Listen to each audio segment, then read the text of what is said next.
Okie dokie, what we're doing today is we're going to fit a set of air horns that you buy from Super Cheap Auto, Autobarn, that sort of stuff. The old cheapo ones, about 30 odd bucks worth Australian.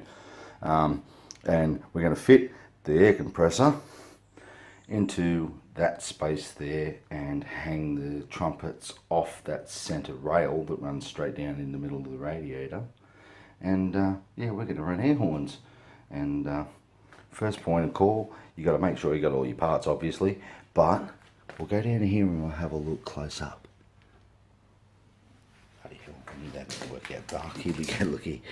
Now, down in there, right, that wire in front of it, that's the actual horn wires, right.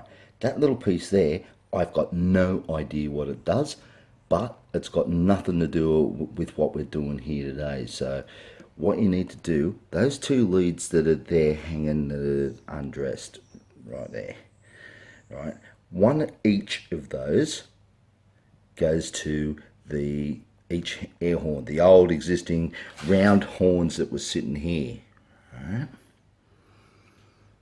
There's two sitting off these bolts, okay. There's a bolt there and a bolt that's in a really pain in the ass of a spot to get into underneath the hood latch. Right, so what you do is you undress those wires and mix and bind them together, and then put hang on a second, hang on, one of these things on there, right, because that's going to go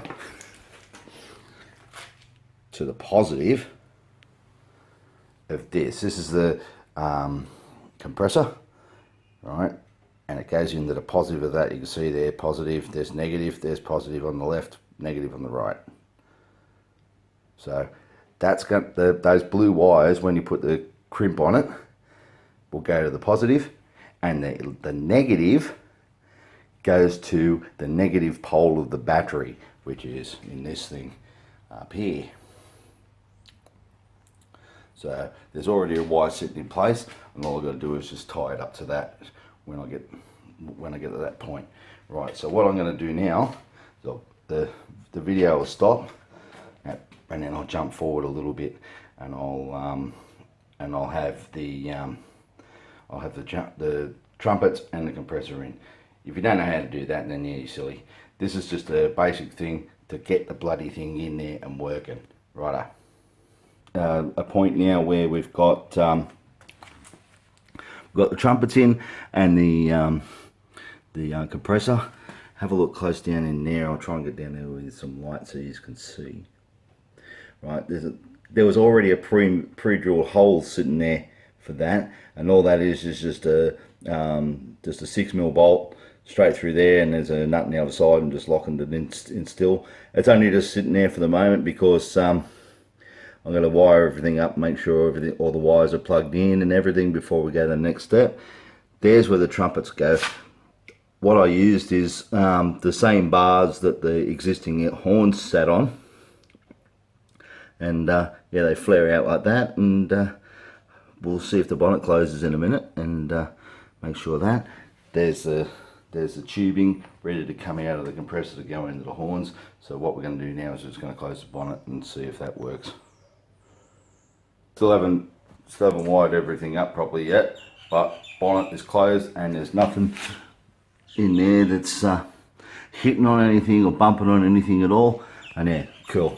Look what's going on down in there now.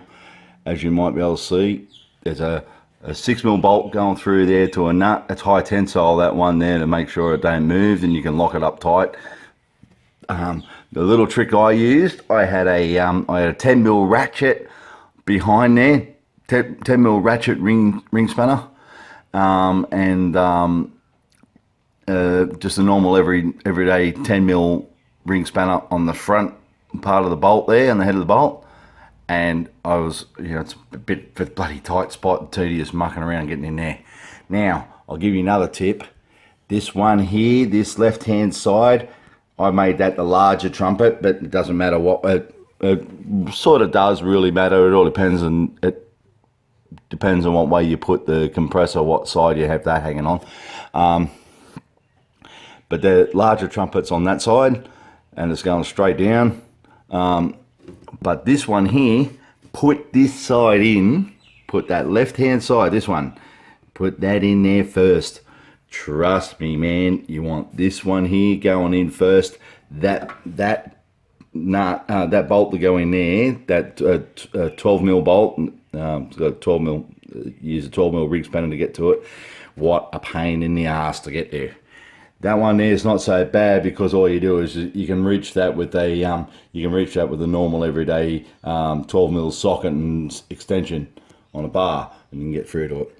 But make sure that you wire it all up, plug all the leads in and everything, and all the wires in first before you start tightening up bolts. I've done that for so long it's not funny. All right, and then now we've got that lead, and now what I'm going to do is try and hide that lead down along the bottom there, somewhere along that bottom rail, or put a piece of alligator cover over the top of it to hide it, to make it look neat, and then tie that off to the frame, and then tie that off to the subframe there, and then we'll hook it up to the battery. It's just, yep, everything's all tied in there and all tight. Down in there, that's where I've just done a zip tie on there and just held the cable down there. There's a piece of rubber over the lead, the power lead. It goes in behind that, and then I've gone up through there, gone through that hole, up behind the light, the left-hand headlight, passenger side headlight, or driver side if you're in America, and then go over here, and then it goes up underneath the headlight, up behind the battery box, up in behind the windscreen washer bottle leads and everything there. Then it comes back, and I've got a piece of heat shrink to make it look black so you can't see any white and the wire's hidden. And then all I've done is just spliced a loop out of the end of the copper and exposed copper, and then place that over the top of the bolt there, and just screwed that nut there tight to make the negative terminal tight. So there's the finished product. And then instead of having Nana's shopping trolley and people are in your road and everything like that, instead of a little little piece of shit, you just go like that. So, and make sure that they're blasting down to the ground, because if they blast straight onto that bar there, that chassis rail, it'll bounce straight out the front of the car and straight out and onto the road, and trust me, they're loud out on the road. Right, enjoy yourself. Hopefully that helps you get going. All you got to remember, basics, is that it's the both positives out of there, both positives that go to both positive leads that go to the two horns. You use them two together, splice them together into one, and then that goes to the positive of your compressor, the little silver thing there. Then you run a negative, just a normal everyday power wire from the negative of the compressor there all the way up and put it onto the battery. No relays required, no nothing, because all the relay is over in the fuse box. There's a separate relay for the horn, and then turn the key and done.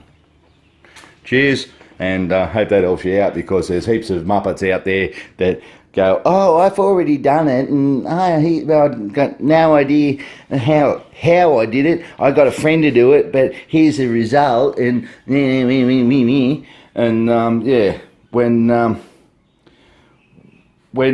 you look at it, it is easy. But if you're starting with nothing and you've got no friggin' idea, then yeah, you're buggered. So that gives you an idea of at least where to start. If you're not any mechanically minded at all, to be able to put those certain things in there, or that hardware in there, then bloody hell, get out of your car and go and fucking hand your license in. Right. All good, done, there you go, done.